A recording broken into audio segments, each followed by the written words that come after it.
the language of the universe. But I don't understand it.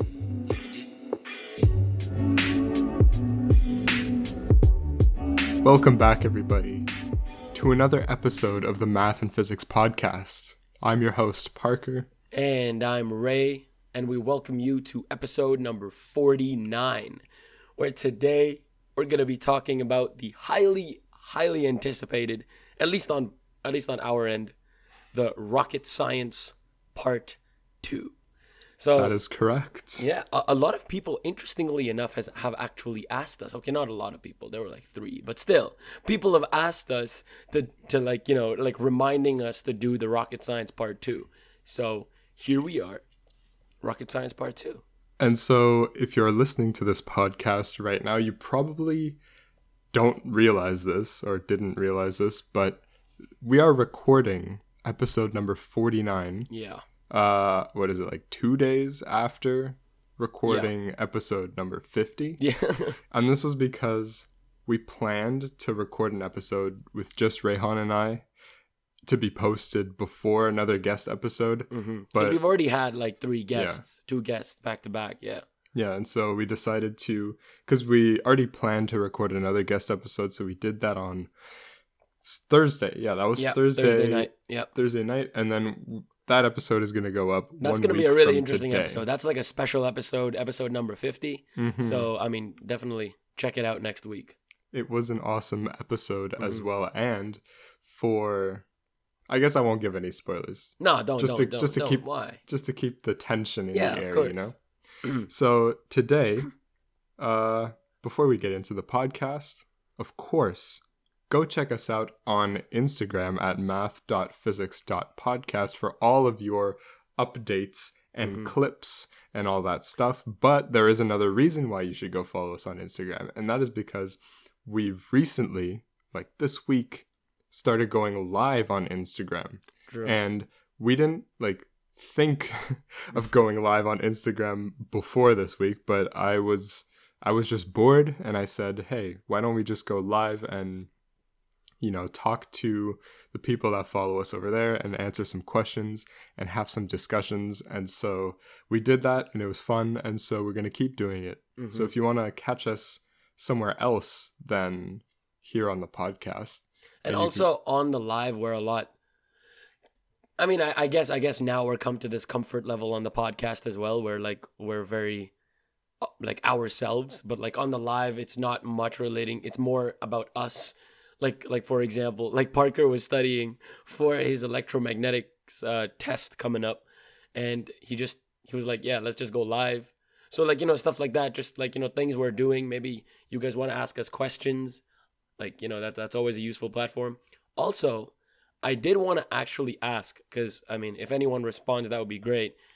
If you would rather have us, not rather, but also have us post, updates on Twitter. What do you think about that? Do you think that's... Because I think Twitter is also used by quite a few people. So if you guys think that we should also start, using our Twitter more actively, and then you guys would actually, watch us or listen to us, follow us there. I don't really post on Twitter at all. No, but that's what I'm saying. We can start. We can start if people would rather or would also have us post there, right? It's about what the people want. I don't know why you say rather instead of rather. Rather. But anyways. Okay. Anyways. So rocket science. Well, we already talked about a lot of core concepts in rocket science in the part 1, which if you haven't seen, this is not a direct continuation of what we've talked about, but rather just, presenting different ideas. But I do recommend you go check out the first part and then, do whatever you want, I guess. Anyways.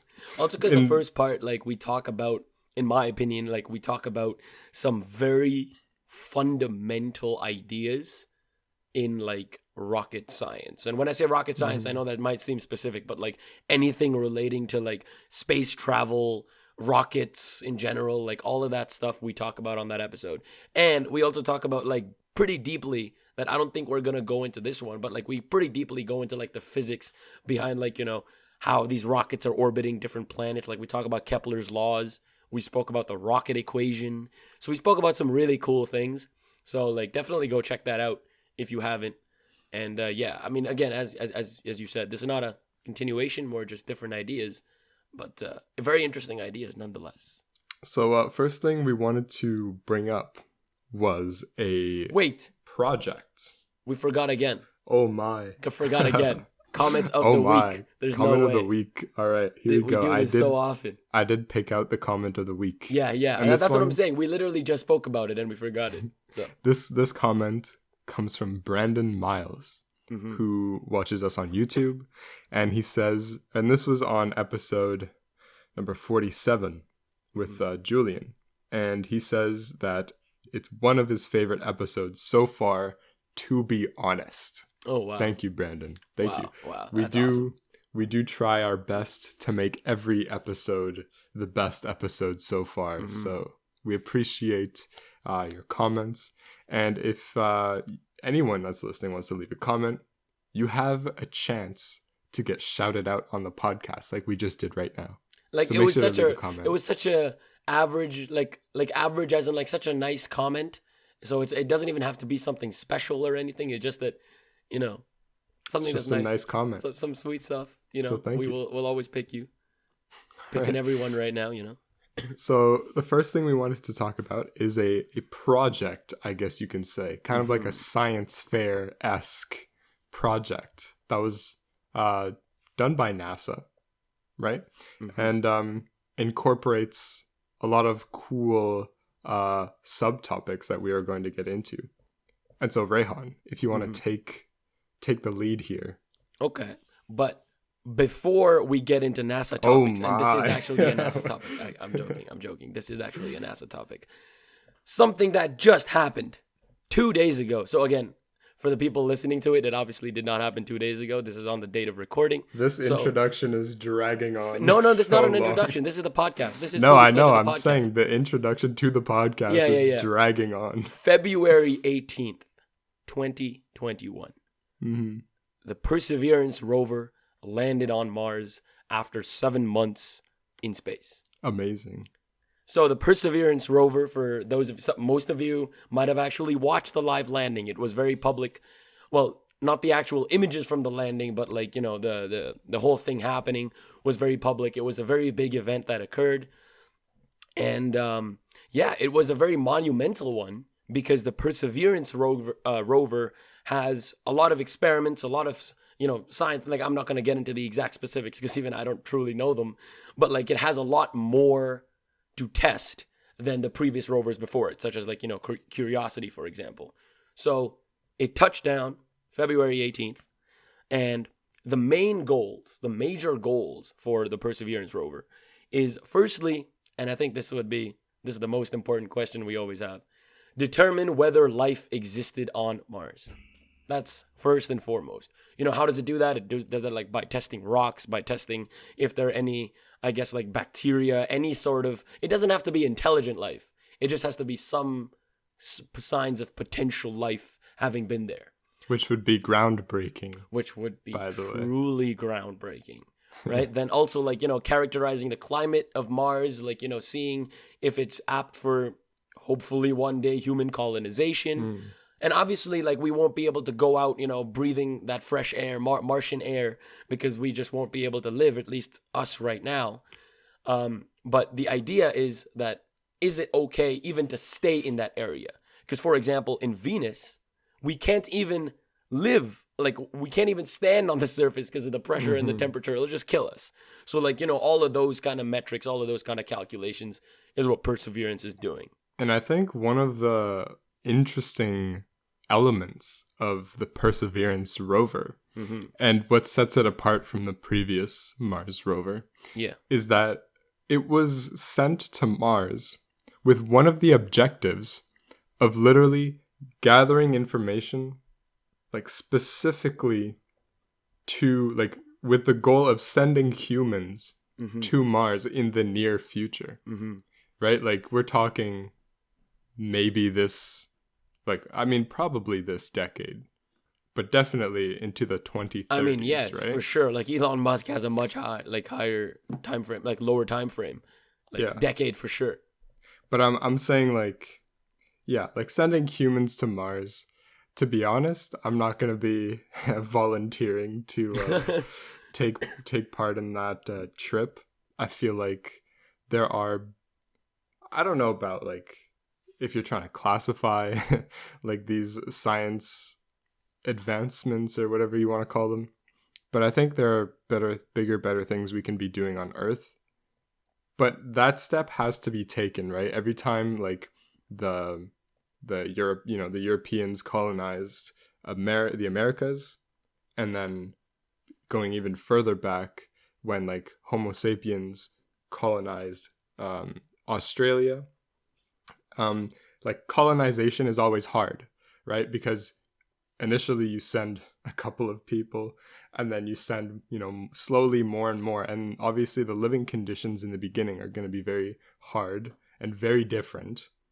But over time, it gets easier and easier. And as people start living normal lives over on Mars, it's going to be like, hey, man, last month I was on Mars just visiting. And then Rayhan will be like, oh, cool. I was there last year. It's that would be amazing. That would be amazing. View.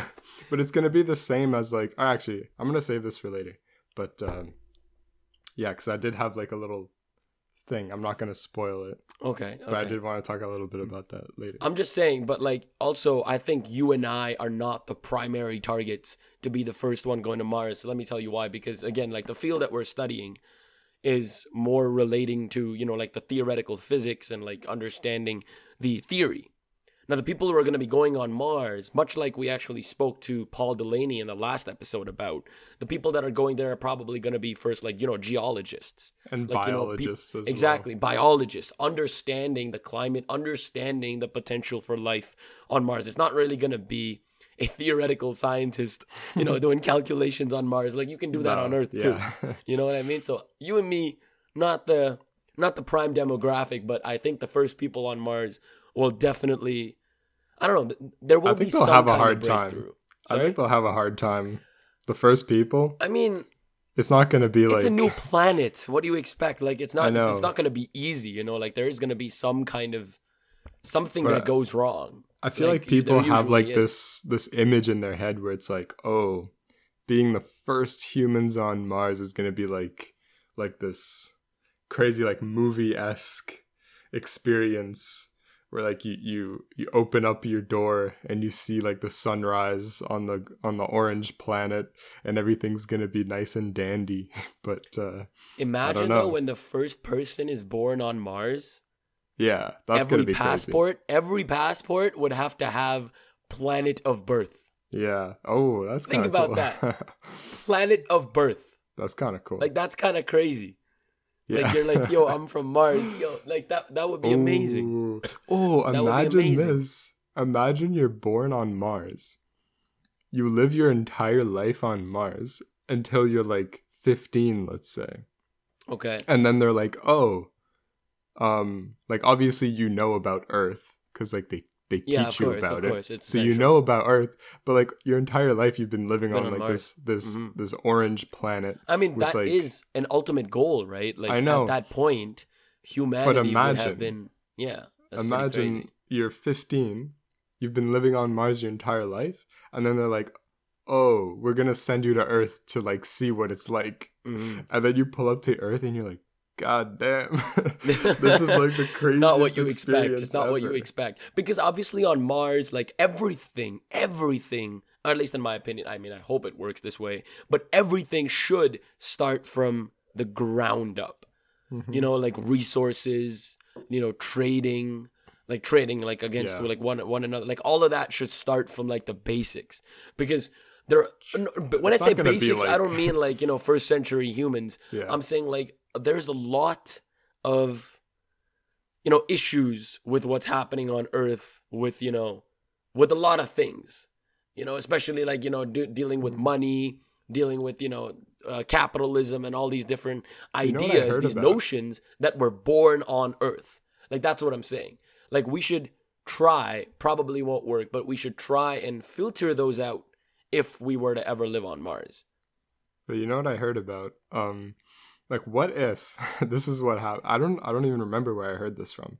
But what if the humans that go to Mars, let's say they build like a colony of like, I don't know, let's say like 100,000 people on Mars, which is not that much for an entire planet, right? So there's, let's say like just like 3 like central cities or whatever. And then what they do is, because, you know, everyone that's going to be living on Mars is going to be relatively united, right? Mm-hmm. It's not going to be like tribes, like primal tribes that are trying to defend their own territory. It's going to be more like, oh, we're all from Earth and we're here on Mars now. Mm-hmm. But what if they realize that like living on Mars can be shaped into something like a very good situation, much better than the situation that we have on Earth right now. And what they decide to do is rebel against Earth once they have the capacity to go independent, right? Every time the Earth tries to like send something to Mars, or they try to send like more people, or I don't know how this would work, but basically they just cut off all communications with Earth. To be honest, you're saying it as it's like a bad thing, but I think that's actually the goal of what we're trying to achieve. We're trying to achieve. Not. Let me explain. We're trying to achieve a civilization, a human civilization that can live on Mars independent from Earth. Reason being, because when our first trips go to Mars, like we're always going to be having resources coming from Earth, always. You know, like different kinds of, like probably foods, different kind of, you know, fuel. I guess fuel, like methane and stuff can be fuel from Mars, but like, you know, a lot of different resources that would be needed for general life.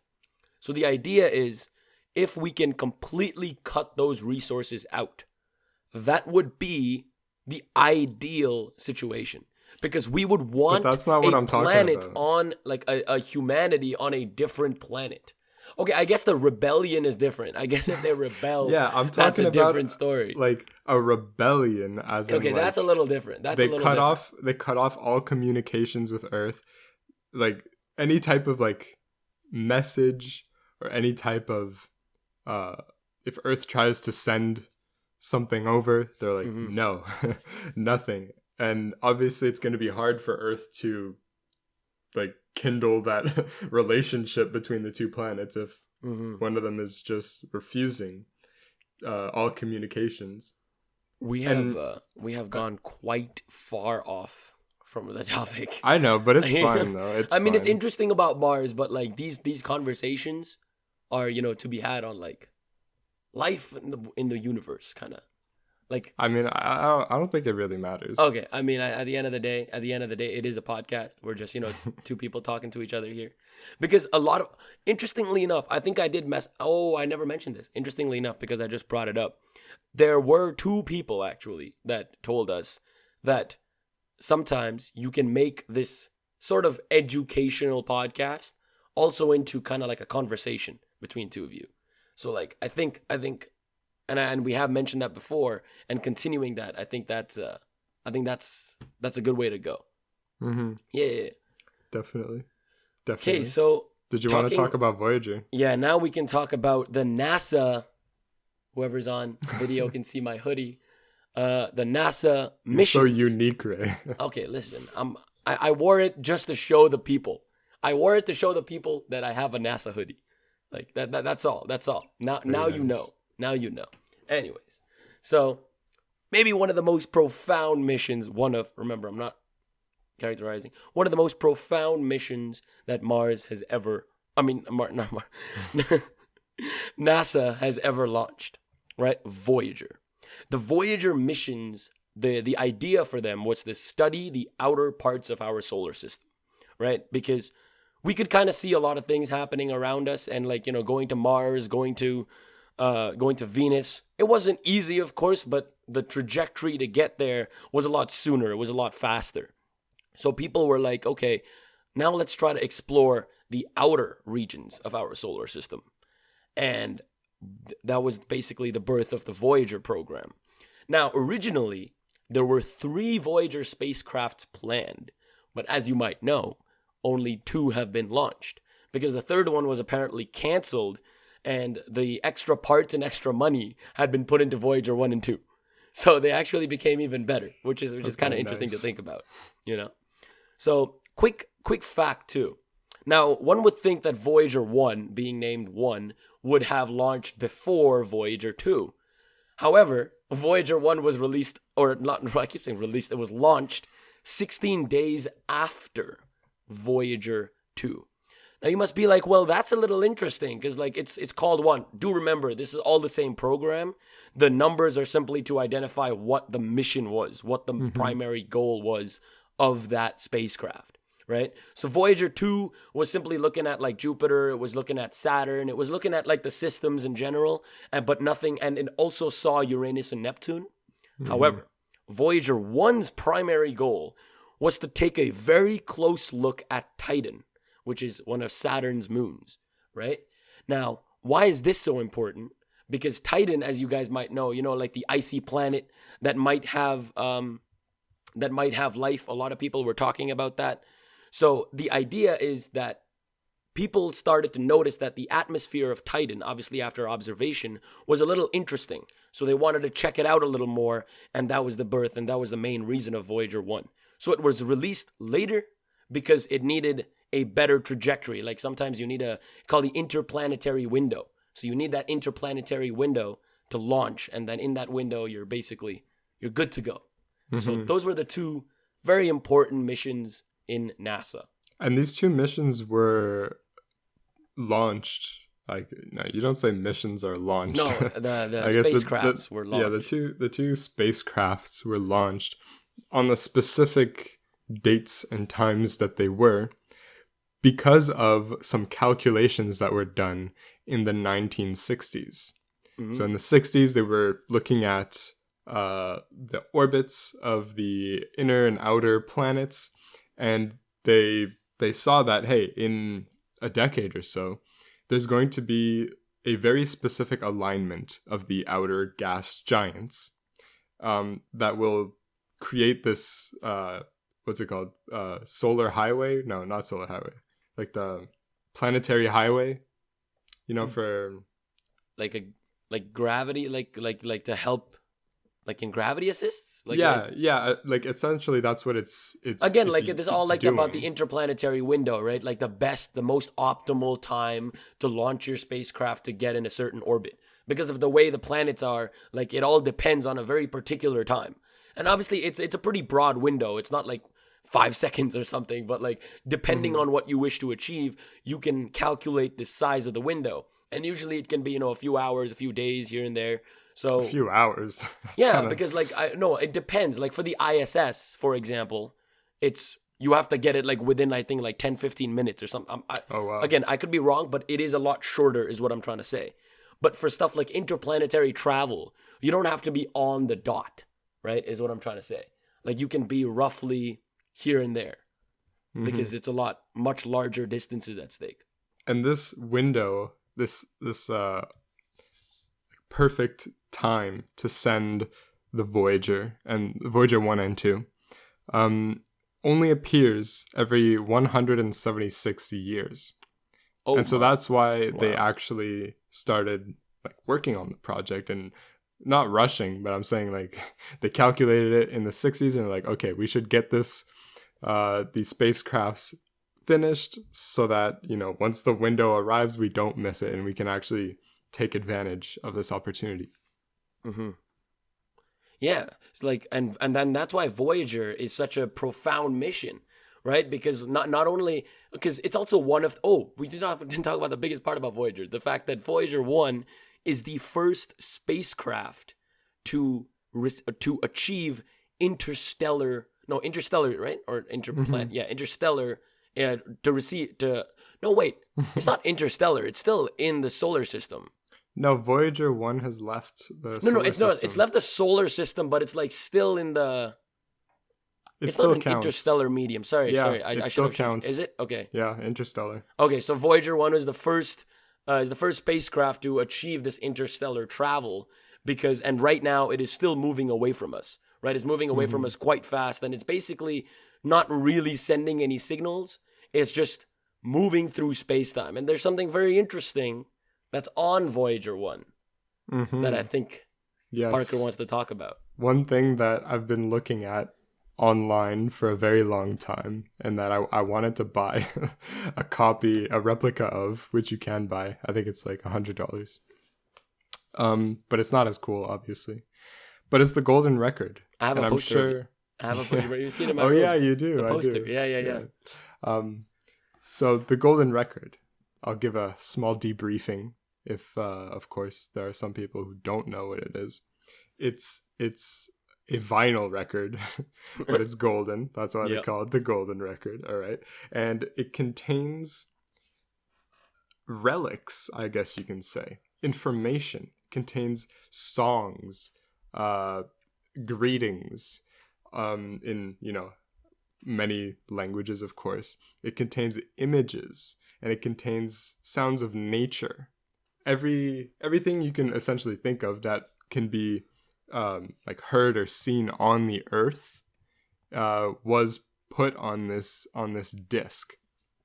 And the reason for it was, first reason was because we knew this would be the first spacecraft to leave our solar system. And so Carl Sagan was the chair of the committee that organized the golden record. And basically this committee decided what would go on the record. And I actually think it's a lot of pressure, right? Like if I asked you, what would you put on a record that would go into interstellar space? That would be a very hard answer. I definitely have, because it's the first one. It's the very first one. And remember, the point of this is to hopefully one day it would reach like another planet where an extraterrestrial life will be able to partly understand it. I mean, that is the actual goal of the golden record. Not really. You said the goal is to reach another planet. No. Well, not reach another planet, but like that it can be interpreted by another extraterrestrial life. Like for an extraterrestrial to find this, not to reach another planet, but to find the spacecraft. If they can find the spacecraft, and then they can probably decode this information. Because I believe there's also like a lot of like, there's a circle, square, and like basic shapes and stuff like that also like, kind of symbolize. So the reason why there's on Earth. Yeah. The reason why there's a circle on, and this is actually on the cover of the disc, is because there are instructions, and obviously the instructions on the record aren't in English because we know our audience, right? Our audience are non-English, non-human or Earth-like creatures. So it's just like images, like small, like little diagrams, I guess you can say, that can be interpreted, or hopefully can be interpreted, to be able to play the record and to be able to see and hear the images. And if you know anything about records, they have to be spun at a certain radial velocity in order to be able to hear everything properly. And the reason why there's a circle on the cover is because if you decode the instructions properly on how to play the record, the first thing you'll see is a circle. And so if you decode the message, you play the record, you should be able to see a perfect circle. And that's how you know you got it right, because that's what you see on the disc, right? On the disc, there's just a circle and there's a box around it to indicate like the screen, right? So that's why there's a circle on it. That's pretty neat, because if you think about it, because I thought, wait, so it's nothing like relating to like math or something like that? Well, I'm sure there are like mathematical things on the disc, but the reason why there's a circle as the first image is to make sure you have it right, because they could be playing it at any speed and then everything would come out wrong, right? Like the images have to come out at a certain, like the specific playback speed for it to be perfect, right? There are actually 116 images on the golden record, And I think and they're by various artists. Like I'm just like reading a few here. And All you were over talking the about world like too. yeah, all over the world, all over the world. Like Greetings in 55 languages is one of the Mhm. tracks that's on there. You know, like they're. I think the idea is very nice, and if you think about it, like if you have you seen the movie Arrival? No. So this is so basically like these aliens arrive on Earth and like they do all these weird signs and everyone's like, what are they doing? And this one genius who basically speaks all languages decodes the signs and can understand what they're saying. So I Wow. guess that is literally the point. It's kind of like that, where hopefully one day this record would either reach, or the alien or an extraterrestrial would capture it or something and be able to decode it in the same way in that movie. So if you guys have seen Mhm. that movie, that's a great movie. And funny thing about the Voyager is that it will most likely be, I want to say voyaging, just to throw a little pun in there. But okay, it'll be out in space a long time after the human race has been extinct. Right? It'll still be roaming through space after the sun has turned into a red giant and has enveloped the Earth. And right, if we're not on Mars yet, then we'll just be gone. Mm-hmm. The point of this is to say that once, like, most probable situation will be that if the disk is heard by another form of life, it will be like of the past of the Earth, right? It'll be like the only memory of life Mm-hmm. in our corner of the universe, which Because is pretty interesting. think about it. If it's found in like 20 million years, like we might not even be here. We might not even be on Earth. You know, we might be in another. I mean, I'm obviously speculating. We might be in another galaxy in 20 million years. I don't know what's gonna happen. That's a pretty long time frame. Yeah. And We I mean, might long catch up time to frame. it.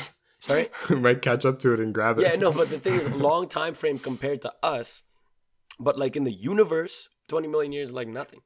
So you know, like if it reaches, or like an extraterrestrial decodes it in 20 million years, it's a very big possibility that we are no longer on Earth, and that's just. I mean, I guess you can't really factor that in when you're doing something like this, right? Like it's all like you have to just believe that it's found as soon as possible. Mhm. Last thing I wanted to say about the golden record is that if I were asked, just like briefly, like what would I put on the record, I would 100%, right? Like I think the committee did a very good job of selecting things that go on the record, but I think it's just important to capture as much as you can about everything that we know, like culture, language, different countries, water, you know, lightning, things like that. And I know for sure all these things I just named are on the record, but it's very hard to be like, oh, this doesn't deserve to go on the record, but this does. Mm-hmm. So just a little food for thought there. Mm-hmm. Moving on now to the Apollo 11 mission. Oh, the big one. To the moon. The big Just one. like Bitcoin. Oh my. Apollo 11 was in 1969 and was July 20th. July 20th.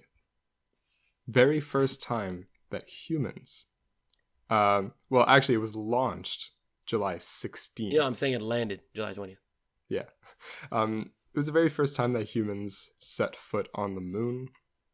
Very, very monumental. Oh, very much so. Right? Imagine, put yourself in the mind of a Homo sapien thousands of years ago, looking up at the moon, and imagine having the thought, what if we go there? You know, that never happened. I 100%, okay, 99.9% guarantee that. How could you even think of that? Mm-hmm. Right? You think the world is flat and unlimited, right? You have yet to find the border of the world. All you do is you hunt, gather food, and you reproduce. I don't even think that was a thought in their minds at that time. Not like even. It wasn't like they were like, okay, that's cool. Exactly. That's it. That's Imagine, it. That's it. imagine realizing that the moon is a place that we can go, and then actually going, landing, walking around, Mm-hmm. doing cool. We've been many multiple times now, Mm-hmm. but the very first time was definitely like mind-boggling, at least to me.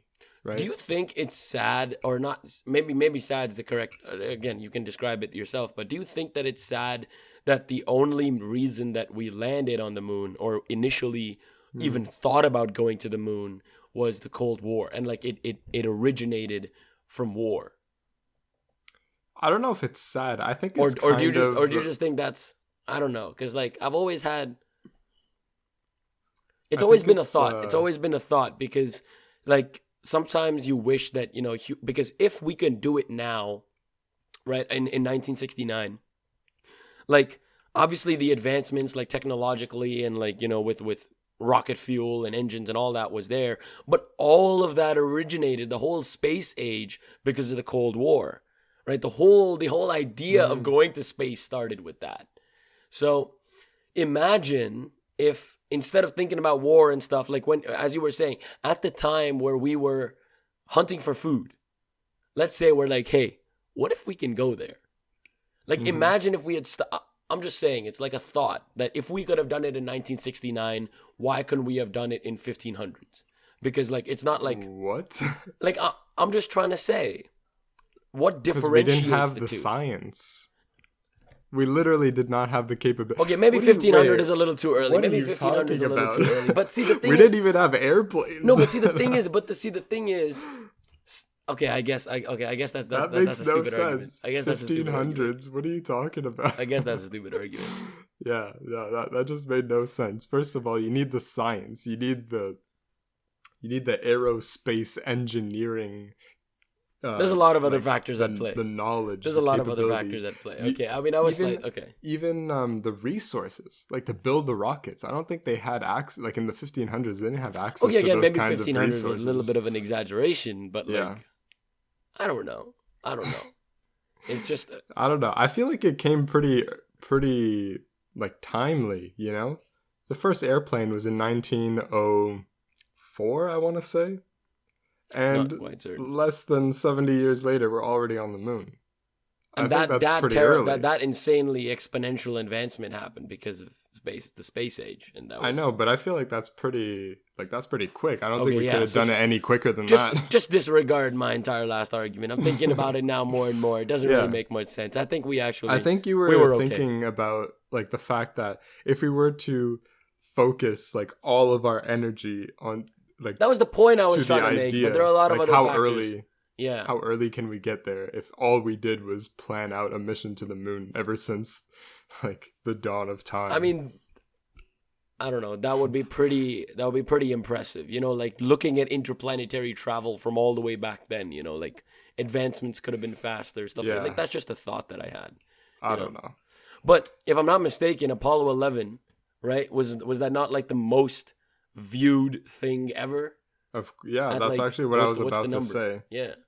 Imagine this, okay? In the 1960s, okay? The first moon landing is happening. There are 650 million live viewers. Wow. That's insane. Who, like everyone nowadays has a phone, has a screen that they can watch whatever they want on. And it is very hard to get an event nowadays that can get over 500 million live That's viewers insane. right there. And they were able to do it in the 1960s. So that is absolutely incredible. But I don't blame them. I would be watching it too. I'm sure everyone who could have watched it did watch it. Oh, 100%. If I'm not mistaken, like in every school, they were like, nice the schoolwork. We're watching the moon Yeah, landing they're right actually that's now. probably what they did because Yeah. I mean, this is, as you said, this is a monumental advancement. For So sure. will the Mars landing. Like that, to be honest, might be a competitor for the number of live viewers. Oh, it's gonna Like, overtake that. Landing easily. on Mars, landing on the Easily. moon, landing on anything, doing anything that is, either really far up or like really down below, like oceans. Like, both of them have so many different characteristics, and like you learn so much about both those experiences. The first man or woman to walk on Mars, that event will have over 100 million viewers. Or sorry, 1 billion live viewers watching. I guarantee it. With 7 billion people in the world, that's also actually easily. Yeah. Okay, what was the population in 1969? Like 5, maybe? I don't know. 4, 6? I don't know. I have no idea what I'm gonna population Google it right changes now. are. Actually, Maybe like 6. I'm not too sure, actually. This could be an interesting question. But I was just gonna say, if you take like the total population in 1969 and compare it to the amount of live viewers that watched it, it was 3.5. 3.5 billion? Yeah. So that's like really that's like wrong. 1/6 of the entire. Is that right? Yeah. Yeah, that's right. It's about. Yeah. It's about. Give or Anyways. take. Yeah. So this would be 1/7. Wow. So that Yeah. would actually. Plus, No, everyone it'll has a probably be phone. More. Like if Everyone we're has a talking phone. percentage-wise, it Yeah. would probably be more. Yeah, definitely. Because also, like, everyone has a phone. Like everyone Exactly. can watch it at any point in time. Mm-hmm. Also, the craziest thing about Apollo, though, is about the moments near the landing. Right? Something really interesting was happening with the spacecraft. Mm-hmm. That is correct. So not a lot of people know this, and I didn't know this before actually doing a little bit of research before we recorded our part 1 of the rocket science series. But there were actually some moments where Apollo could have failed the first moon landing. How atrocious would that be? There were other attempts and like they didn't. Well, really? Apollo 9, if I'm not mistaken. Was Apollo 11? Man, we really need to check up on this really quick. Yeah, so Apollo 9 was a human space flight flow in low Earth orbit. Okay, so that was probably just to test out the stuff. So I guess Apollo 11 was the first successful landing on the moon. I'm happy it was successful. Yeah, continue. So, 4 minutes into the landing sequence, descending down onto the moon, Neil Armstrong said into his little microphone, he said, "Program alarm." There was actually, on their display, there was an error, and it was error 1202 that was displayed on the screen. And once again, putting ourselves into the minds of Neil Armstrong, Buzz Aldrin, and Michael Collins. You are incredibly far from the Earth, about 1.2 light seconds away from the Earth. And, if you have to abort your lander right now, you are not coming home, okay? You are either, dying on the way down to the moon or dying on the moon or... The abort wouldn't have killed them or anything. Like, the entire point of the abort mission would be so that they can come home safely. Because if they didn't abort and they did not land properly, game over. Then they just could not return back unless they send a whole rescue mission. How do you abort? Because it's not like you don't have any. It's not like you don't have any fuel in your thing. So okay. Let me explain this. I love talking about this. So the lunar module, the lander, had 2 major components: the lander and the craft that basically takes off. So the idea is there's a decoupler in between these 2 almost separate spacecrafts. So once the craft lands on the moon, right, there is literally the lander just stays on the moon. It's just chilling there, and it doesn't get taken back up. But there is a part on the top that has enough fuel to completely return back to the command module that's currently orbiting the moon. So the abort mission would have basically dropped the lander and they would have gone back to the command module. That would have been so they wouldn't have died. They still would have had enough fuel, but the mission would have had to be aborted, and they wouldn't have That's actually still risky, landed though. on the moon. No matter Sorry? what. No matter what, that's still risky. Oh yeah, I mean all of these maneuvers, especially in 1969 when it was being done on like a 16-bit processor or something, 32-bit processor. You could probably do it on your phone today. That's what I'm saying, right? Like Land. that's basically it, right? At that time with the technology, with everything, like that was so monumental, and then add on top of it all these small problems that are happening. Like it was just, it was really scary, obviously for them. And I believe, if I'm not mistaken, was it? No, actually, I mean, okay, I can't say this because I'm not too sure, but I believe it was one of the people inside the landing module that said, no, we won't abort it. I could be wrong, but I think it was something like that, and it was a pretty interesting story. But anyways, Apollo 11 has a really cool landing story, and this is mainly the reason. Imagine it just hit the rock. It just wouldn't have, like, it would just be on its side and just wouldn't have been able to do anything. Wow. Yeah. Yeah. That would be sad. That's a scary situation. Yeah, for sure. But do you know how long they actually stayed on the moon for? Time-wise? Because Yeah. the idea was the command module. Oh, here it is. Had to do one Armstrong orbit. and Aldrin spent 21 hours, 36 minutes on the moon's surface. That's not one orbit. That's not one orbit then.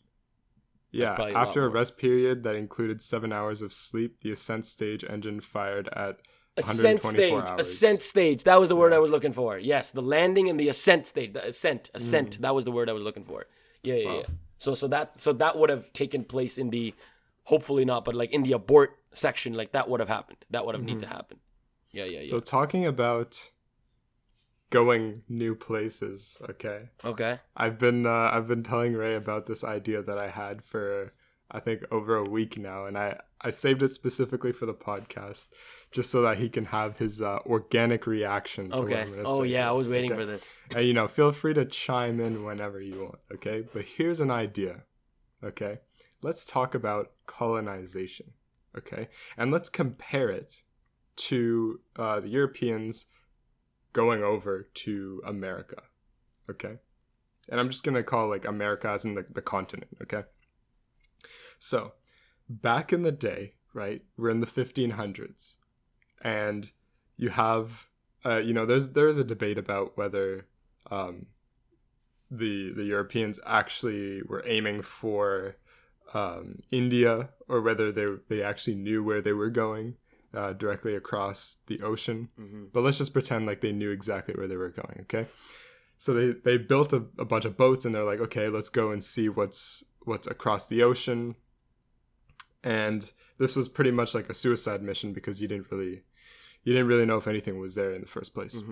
But you reach the other side, and you do find that there's a continent there, a whole nother world essentially, and you decide to colonize it.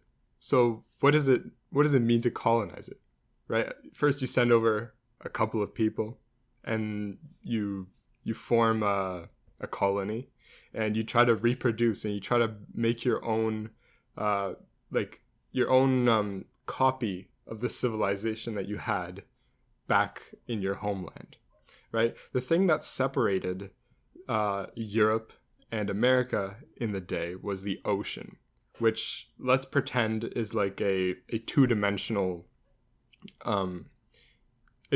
space, right? And even if we take into consideration the curvature of the Earth, you can still say that you remain at all times on the surface of this two-dimensional surface of the ball. So there's only one way to get there, right? You have to get on a boat and travel across on this two-dimensional surface, right? And obviously, the more people you send over from Europe to America, the easier it becomes, right? Because you have more people, more tasks can be done, the more you can reproduce and just build a bigger community and thrive, right? Now, let's fast forward to our day right now, before even having sent humans to Mars, right?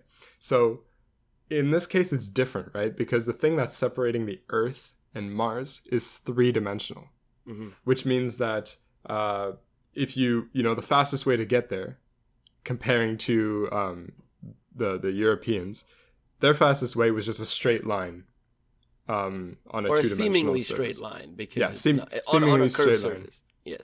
Seemingly straight line, right? You put the boat down and you go. In our case, the fastest way is to let's not take into consideration the slingshot of the moon or other possible ways that we can actually get to Mars. But, from the Earth system, it's just a straight line directly intercepting the orbit of Mars, right?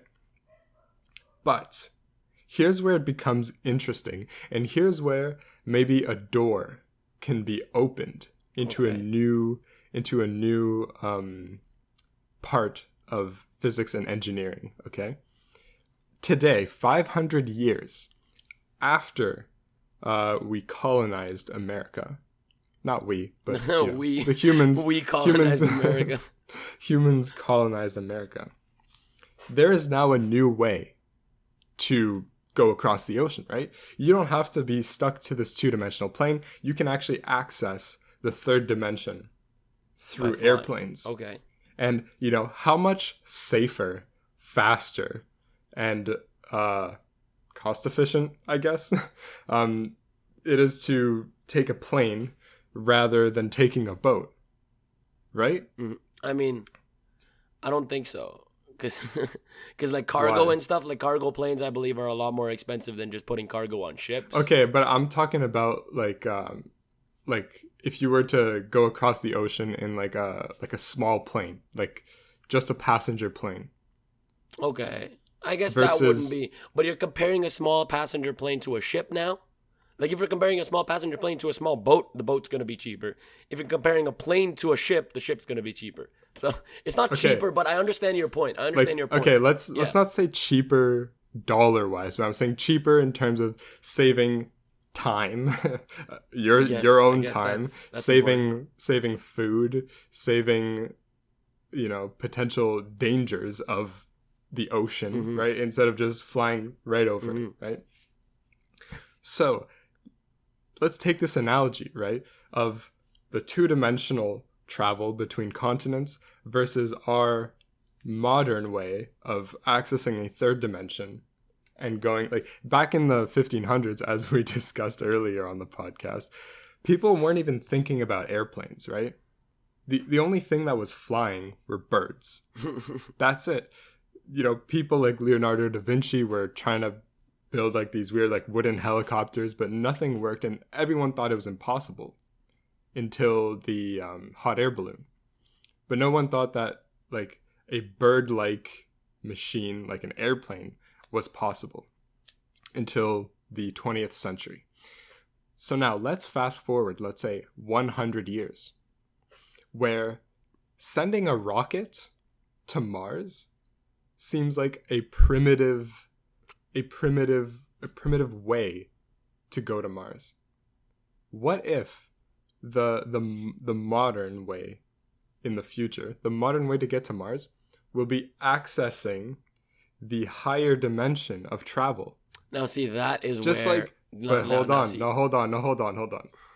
Just like humans in the past, they genuinely thought that flying was impossible. Accessing that 3rd dimension was genuinely impossible. The only way to do it was to go on a boat.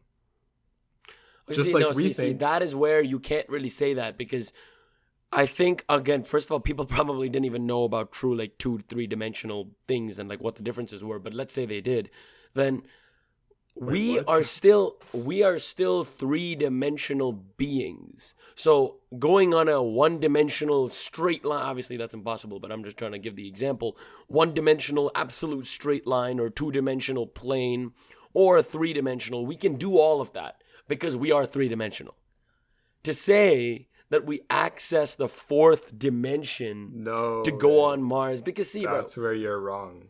Because you are thinking like, just because we didn't know that there were 3 dimensions back then, we are certain. We knew. Okay, sorry, we did know, but we didn't we even also comprehend that it was possible. Yes, but we know for a fact that we cannot perceive the fourth dimension. That is something that we cannot do. So when you say three-dimensional beings are using three-dimensional ways of traveling, it makes sense because that's the highest possible they can go. So when they were on 2, they're like, oh crap, I don't know if we can do 3. But the thing is, we are three-dimensional characters. So going to that third dimension might be hard, but it's something inevitable because we can do it. But going to a higher dimension, like the fourth dimension, is something that at least still today's technology, like we don't. You're not foreseeing right now. So you're saying we will be able to access the fourth dimension? Okay, but here, this idea. Listen to this idea right here. And how would that help? But listen to this, okay? If we can go from planes to spaceships in under 100 years, okay? You're telling me that are you really telling me that you're talking about dimensions Ray, here, man? Listen to what I'm saying right now. Okay. You're telling me that we have found the most efficient way to travel. Not farthest from what I'm saying. Exactly. I'm just saying 4-dimensional travel is not going to happen though. Ray, it's not going to be the fourth dimension. Don't call it 4-dimensional travel. Don't call it that. Call it whatever you want to call it. Here's what I'm saying. I'm saying there will be some like weird technology that we cannot even think of right now. That okay. If you're just talking about some advancing technology, I 100% agree with you. No, but here's the thing. In terms of 4 dimensions, I'm not talking about 4 spatial dimensions. Because that is what I thought you were saying. I'm talking about the 3+1 dimension. Oh, you're really going to pull that on me. That is not what I thought this entire time. I thought you were talking about 4-dimensional travel. No, here's what I'm talking about. I'm talking about some type of craft that can utilize the space-time 3+1 dimensions that we live in, and it's going to be a technology that can bend space-time in order to create like your own gravitational personal field that can travel insanely quick. See, that I agree with. I definitely seeing something like that happening because that is truly a breakthrough that obviously it's not like it's going to happen tomorrow, but it's truly something that would advance travel, interstellar travel forever, right? Because if we can figure something like that out, because what's the biggest problem with using rockets right now, right? It's engineering. Yeah, obviously the engineering will help us get to that level, but the biggest problem with rockets right now is the fuel, how we store the fuel, and the fact that however big we make the rocket, that fuel does not last very long, or at least for far distances. We need a fuel-less rocket. And the just biggest like problem, Tesla is to cars, we need a Tesla rocket, man. The biggest problem with interstellar travel is time. The fact that it takes 25,000 years to travel, like, I don't know. Okay, I mean, I'm not going to give a number, but it takes basically a very long time to travel a very short distance, astrophysically speaking. Like in astrophysical measures, like, with 1 parsec and 3 light years and 10 light years, in those measurements, we will take thousands and hundreds of thousands and millions of years to go those distances with our technology right now. That's not true. Think about it like this. And also keep in mind the exponential rate of advancement, okay? Let's say 50,000 years ago, what is your, let's say your radius, and I'll define radius in a sec, but ask the question, what is your life radius? And what I mean by that is, how far can you travel in one lifetime? 50,000 years ago, you're on foot or you're on some type of canoe or whatever. So what is your radius? Let's say, I can't even put a number to it. Yeah, it's not. It's kind of like it's very local, right? It's an idea. It's very local. Can't really measure it. In terms of one lifetime. Yeah, it's very local. Yeah. Now, fast forward 50,000 years to the present. What is our life radius or our possible life radius? We can go to Mars potentially in our lifetime, which means our life radius is a couple million kilometers, right? Oh, okay. A lot more than a couple million. Yeah. But, you know, in terms in the millions of kilometers, right? Yeah. So I don't think that's how you can look at it, though.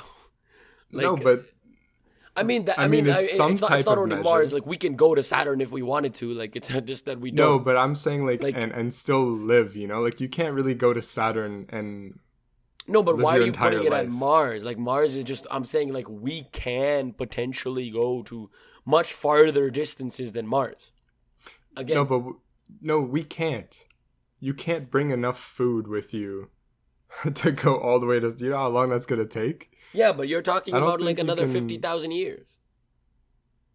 Yeah, but imagine our life radius in 1,000 years. It's gonna be not galaxies, but it's gonna be almost a Yeah, galaxy. but to be honest, right? I see this only happening with a super advancement in fuel types.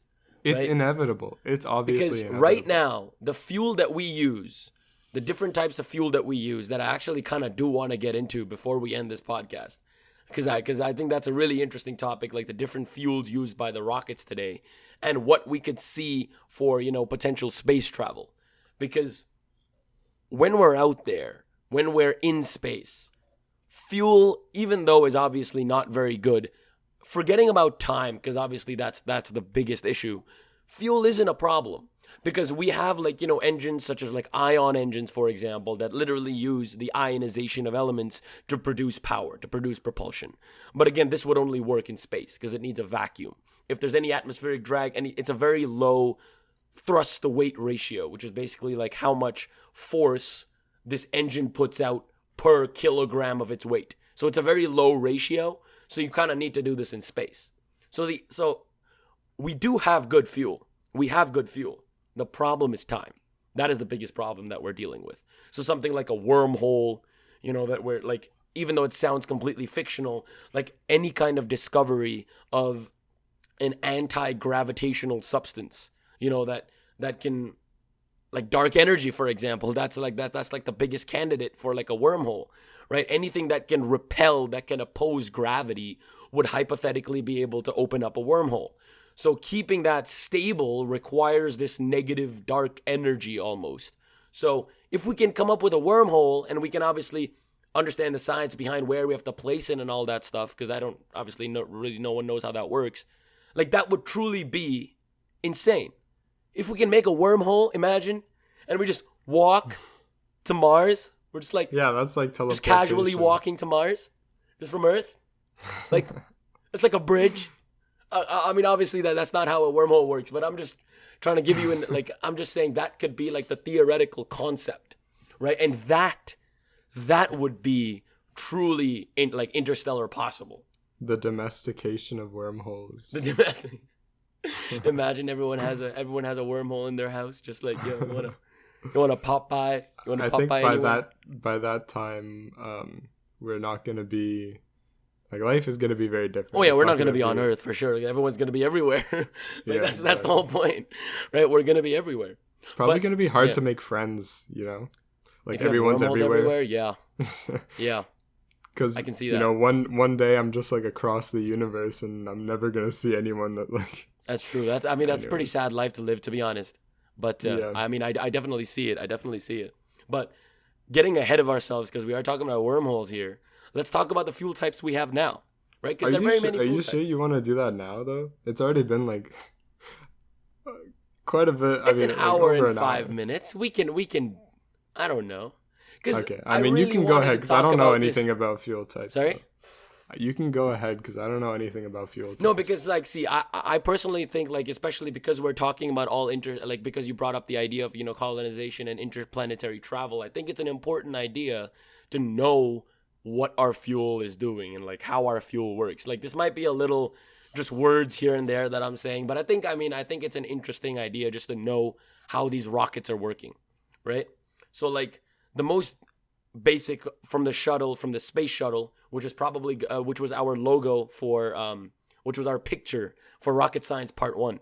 The huge solid rocket boosters on the side of the space shuttle are made of, well, as it's called, solid fuel. So solid fuel is literally, it's it can be many different elements. Like some people use ammonium perchlorate.